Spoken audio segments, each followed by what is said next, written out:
네, 스탁요정 이혜린입니다. 두 분의 종목 바로 화면 통해 살펴보도록 하겠습니다. 김민수 대표님은 오늘 i3 시스템 가져와 주셨는데 4.07% 상승세 보여줬고요. 이성호 이사님은 DI 준비해 주셨습니다. 오늘 8.73% 상승세 보여줬습니다. 먼저 김민수 대표님의 i3 시스템 살펴보겠습니다. 야간이나 기상 악화 등 육안으로 식별이 어려운 상황에 사용되는 적외선 영상 센서 기업인데요. 현재 자본금 한도를 늘리는 수은법이 국회 통과를 앞두고 있죠. 그러면서 방산주들 이 폴란드와의 수출 협상에 속도가 붙을 걸로 예상이 되고 있습니다. i3 시스템도 수혜가 기대가 되고 있는데요. 폴란드향 수출에 필요한 이 포수 조준경에 i3 시스템에 적외선 영상 센서가 들어가고요. 또 우주에서도 위성의 눈인 우주 광학 카메라에 참여 중입니다. 더 자세한 상승 모멘텀 김민수 대표님께 들어보겠습니다.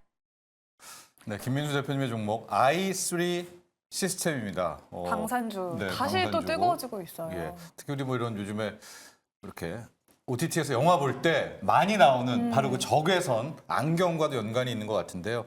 자, 김민수 대표님. 네, AI 반도체 이야기 실컷 하고 저 PBR 얘기 실컷 하다가 방산주? 그렇습니다. 네. 참고로 네. 제 종목은 예. 다음 달에 급등합니다. 어허. 지난달에 아크 했던 종목 기억나십니까? 혹시? 네. 네페스 아크가 오늘 신고가를 뚫었네요. 맞아요. 네. 그래서 저는 스타킹이 안 맞으니까 내려가게. 안 돼요. 예, 예. 네. 뭐 다음 달 스타킹 뭐 이런 거 네. 해주시면 예, 그냥 뭐 넘어가고요. i3 예. 시스템입니다. 맞습니다. 네. 지금 엔비디아 없는 분도 많아요. 네. 하이닉스 없는 분도 많습니다. 아, 그럼요. 네. 근데 화이팅! 네. 그 입장에서. 네. 그리고 또 방산 쪽도 이제 뭔가 물 들어올 것 같아서 그런 쪽에서 아이가 3명입니다. 네. i3 시스템. 네. 네. 아, 이런 거 좋아하시는군요. 아, 네. 예, 감사합니다. 예. 적외선 영상 센서 강점이 있는 회사인데요. 저는 개인적으로 센서에 대한 관심이 높습니다. 앞으로 할 일이 무지 많을 것 같아요. 네. 네, 그래서 그런 쪽에서 하나의 글로벌 7개국이 기술을 보유하고 있는데 그중에 하나 들어가는 국내 유일의 회사입니다.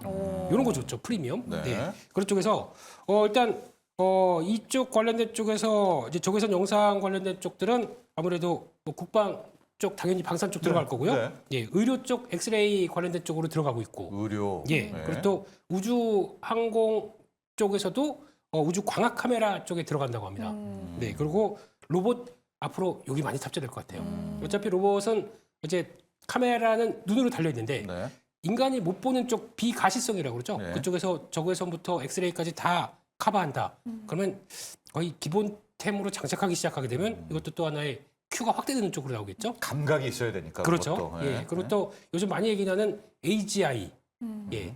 AI가 이제 제너럴 하게 되는 거죠. 예, 이렇게 됐었을 때 AI가 그렇게 가기 시작하게 되면 센서가 필요합니다. 그러니까 즉 인간과 똑같은 사고의 생각을 하기 위해서는 네. 오감이라고 그러죠. 예, 오감. 후각, 미각 이런 모든 감각이 발달되는 네. 것들도 다 같이 필요할 텐데 그런 쪽에서 또 하나의 시각을 더 확대되는 과정들 그것도 하나 필요할 것 같고 그렇기 때문에 마지막으로 뭐 자율주행 쪽 라이더 센서 확대되는 쪽들 예. 네, 이것도 당연히 중요하게 들어가겠죠. 예. 네. 끌리시네요 벌써. 예. 오감에서 요거- 좀, 예. 오감에서. 예. 그렇습니다. 그래서 방산 쪽은 지금 뭐 보셔서도 아시겠지만은 아까 말씀하셨던 네. 예, 총 이렇게 하게 되면 빨간 선이 이렇게 나가죠. 그렇죠. 네. 예. 거기서 이제 기관총부터 소총까지 다 적용을 하는데 이게 왜 필요하냐면 앞으로 국방부 쪽에서는 확대한다고 그랬습니다. 네. 왜냐하면 저희가 이제 인구가 감소해요. 그러면 전력은 이런 쪽으로 좀 보강을 시켜야 됩니다. 좀 최신화 장비 쪽으로 네. 그렇게 됐을 때 당연히 필요할 거고 한국이 잘한다 수출 잘할 겁니다. 그렇게 나가기 시작할 거고 뭐 전차 장갑차 유도무기 쪽에서 들어가는 한화 시스템 LIG 덱스원으로 납품하고 있습니다. 이것도 모멘텀이 될 것 같고요.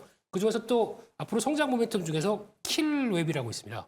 이게 뭐냐면은 여러 가지 센서를 감안해서 다 정보를 수집한 다음에 AI가 이거를 딱 판단을 내려서 이제 어떻게 액션을 취해야 될지 전략 전술적으로 나오기 시작하는 군사 용어 중에 하나입니다. 예. 네, 거기 확보가 된다. AI도 붙을 수가 있습니다. 이렇게 되다 보니까 여러 가지 다음 달에 가나요, 진짜?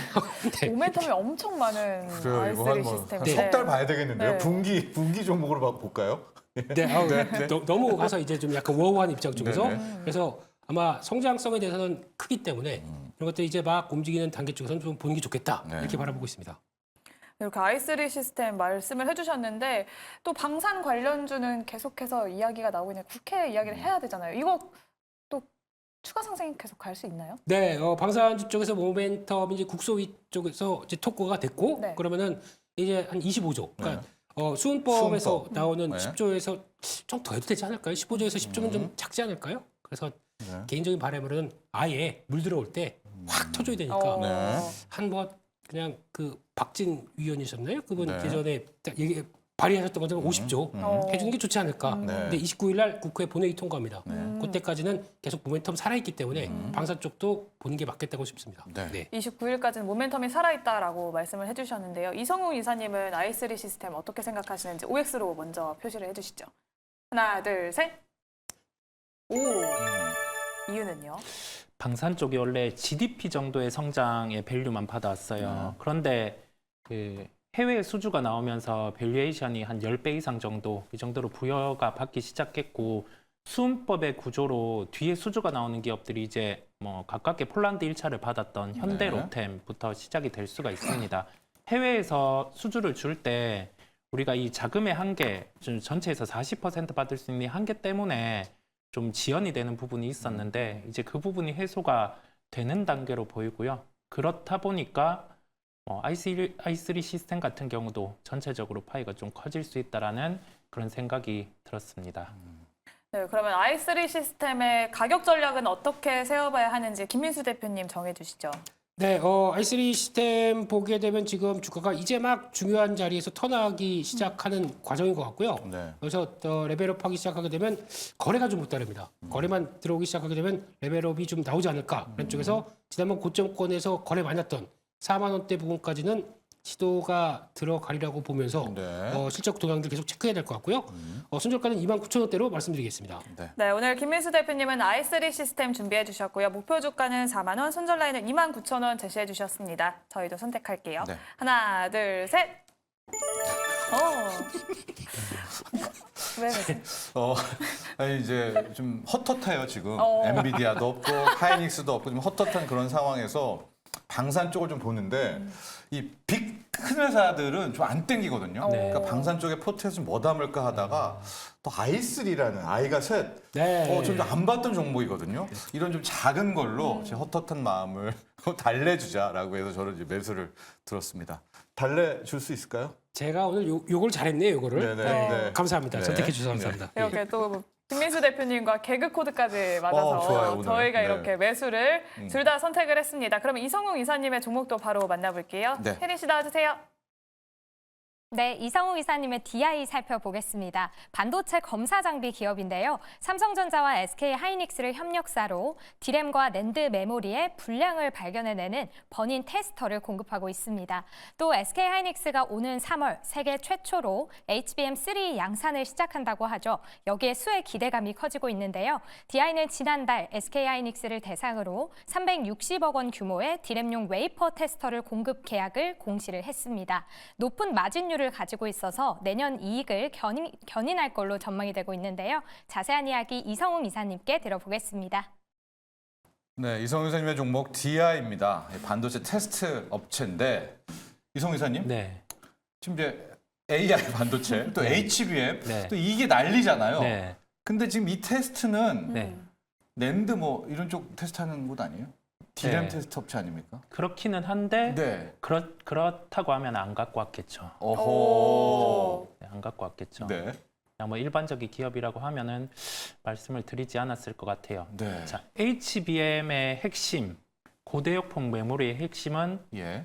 작아지고 이 쌓이는 쌓고, 층수는 네. 많아지는 거죠. 그랬을 때 우리가 원래 방식은 이렇게 칩 같은 경우를 하나에서 좀 많이 쌓아가는 방식이 있고 하나에서 전부 다 들어가는 원래 방식이 있어요. SOC 방식이라는 게 원래의 방식인데 HBM3가 넘어가면서는 강조되는 게 이게 본딩, 접착하는 방식도 다양하게 하이브리드 이 방식이 쓰이게 되고 그러면 이 방식이 SOC에서 SIP라는 방식으로 넘어가게 돼요. 네.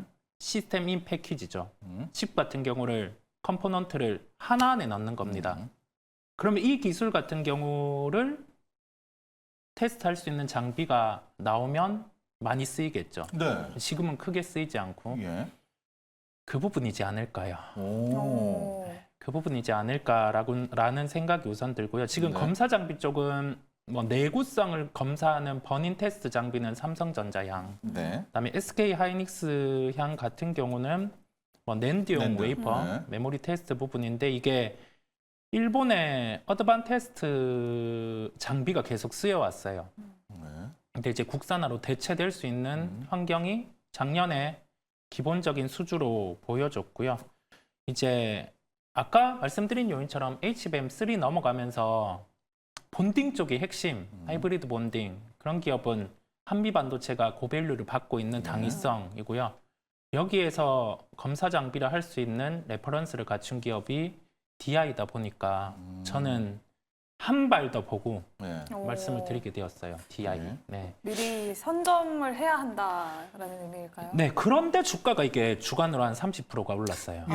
네, 그렇다 보니까 저는 보고 있었거든요. 보면서 한 2월 20일에 거래가 많이 발생하길래 거래가 많이 발생하면서 기관 수급이 들어올 때 제가 생각했던 건 이제 국산화가 됐거나 예. 추가로 됐거나 아니면은 아니면 네, 아. 후공정 장비 쪽에 초도 물량이 들어갈 수 있는 환경이었는데 이번 주에 삼성에서 그 MUF라는 방식을 도입한다고 했어요. 이 본딩 네. 방식에. 네.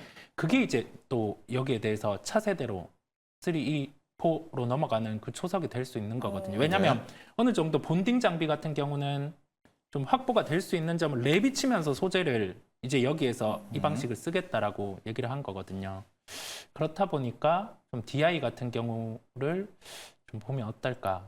뭐 여기 더해져서 또 ESS 장비 쪽, 예, 우리가 대형 뭐 에너지 저장 장치 그 부분은 플러스 요인인데요. 작년에 LG 에너지 솔루션 양으로 한 170억 정도의 매출이 발생을 했었습니다. 수주. 네. 그런데 한 200억 중반 정도 매출이 올해 뭐 추가 발생 예정에 있어요. 그렇다 보니까 깔아줄 수 있는 실적 부분이겠고 지금 올해 예상되는 영업이익이 160억 정도예요. 네. 지금 거래되는 시가총액은 한 2,400억 정도. 여기에서 후공정 쪽에 그 장비가 검사 장비가 들어간다라고 하면은 밸류에이션이 한 20배 중반, 네.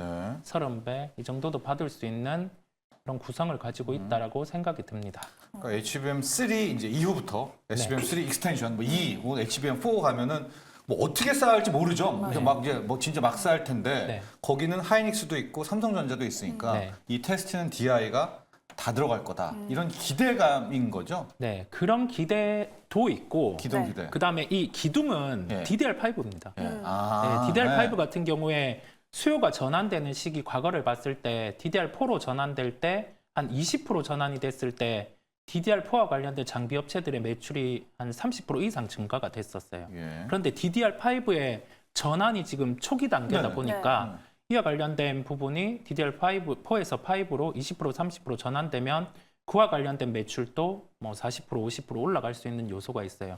기본적인 뼈대를 가지고 이제 살을 붙여 나가는 단계인데 이 개연성이 지금 맞아떨어지는 시기다 보니까 뭐 종목 같은 경우를 살펴봐도 된다라는 생각이 들었는데 30%가 올랐어요. 근거 있는 기대였는데 이게 흠입니다. 네, 알겠습니다. 딱 이게 흠. 최근 또 오른 게 조금 흠이 될 수 있다라고 네. 해주셨는데 네. 김민수 대표님은 DI 어떻게 생각하세요? OX로 표시해 주실까요? 고민이 많은데요. 네. 그래도 O 들겠습니다. 예. 어떤 고민이요? 많이 오른 거예요. 네, 맞아요. 그 그런데 고민. 네. 테스트 장비는 봐야 됩니다. 네, 그래서 그런 쪽에서 근데 지금 말고요. 8,000 초반 정도면 한번 사볼 것 같고, 네. 예. 근데 따라서는 못 사겠습니다. 네, 네. 차라리 엔비디아 예? 네. 죄송합니다. 네. 에코님 계속 불지르고 있습니다. 제가. 근데 그 아까 말한 그런 기대는 역시 근거 있다. 예. 보세요. 맞습니다. 기대 충분히 있다고 생각합니다. 네. 네. 매수 시점까지 김민수 대표님이 살짝 말씀을 해주셨는데 이성웅 이사님 이거는 가격 전략 어떻게 세워볼까요? 저도 지금 보고 계시는 분들이 내일 주가가 뜬다 해서 추격하시면은 변동성을 감내를 못할 수 있어요. 한 8,000원 정도 수준, 그 정도 수준을 기억을 하시고 실제 매매에는 그 정도에 대입을 하시는 게 좋겠고요. 아무도 사지 말아 주십시오. 부탁드립니다. 네. 시가 뜬다고 추격하지 말아 주세요. 네, 그 부분 제가 생각을 해서 말씀을 드리는 부분이고 목표가 같은 경우는 1,600원을 대입을 했습니다. 이 부분은 그 이익 대비해서 도출될 수 있는 멀티플을 대입해서 한 1,600원의 목표가를 말씀을 드리고요. 손절가는 7,600원인데 7,600원에 도달 가능성도 있으니 사지 마시고 여기에서 주가가 조정 나왔을 때 꼭 보시기 바랍니다. 그 다음에 잊지 말아야 될 거는 네. HBM3, E 여기 이 단계가 넘어갔을 때는 그때는 잊지 마시고 이 기업을 기억해 주시면 오. 저를 기억해 주시면 좋겠습니다. 네. 저는 출마하시는 줄 알았어요. 네, 이성욱 이사님 DI 준비를 해주셨고요. 사라는 거예요, 말라는 거예요 모르겠지만 네네. 네, 일단 그러면 저희도- 목표가 1,600원, 손절가 7,600원 제시해 주셨습니다. 저희 선택해 볼까요? 네. 하나, 둘, 셋. 제가 패스를 든 이유는 사지 오늘은- 말라고 하셨잖아요. 네. 그것도 있지만 그래서 제가 지금 목리를 부리고 있습니다. 목리. 지금 AI 반도체, HBM3 지금 전 무조건 패스입니다. 네. 일단 저는 없기 때문에 저는 이걸 쫓아가지 않겠다. 차라리 i3 시스템즈를 가겠다. 방사를 간다. 바이오를 갈지언정 꿋꿋하게 저는 패스. 아직은 안 간다. 네. 저는 1월 스타킹 이성욱 이사님의 말을 듣고 패스를 선택을 했습니다. 사지 말라고? 네, 사지 말라고 했으니까 말을 네. 들어야죠. 네, 일단 감사합니다. 레이스에는 네. 혼자 달려가시도록 하겠고요. 좋아요. 이렇게 좋은 종목 준비해주신 김민수 대표님, 이성욱 이사님, 저는 먼저 인사를 드리겠습니다. 오늘 고맙습니다. 감사합니다. 네, 감사합니다. 감사합니다. 자, 여러분 스타킹 여기가 끝이 아닙니다. 바로 뒤에 이어서 M스타그램 이어집니다. 채널 고정해 주세요.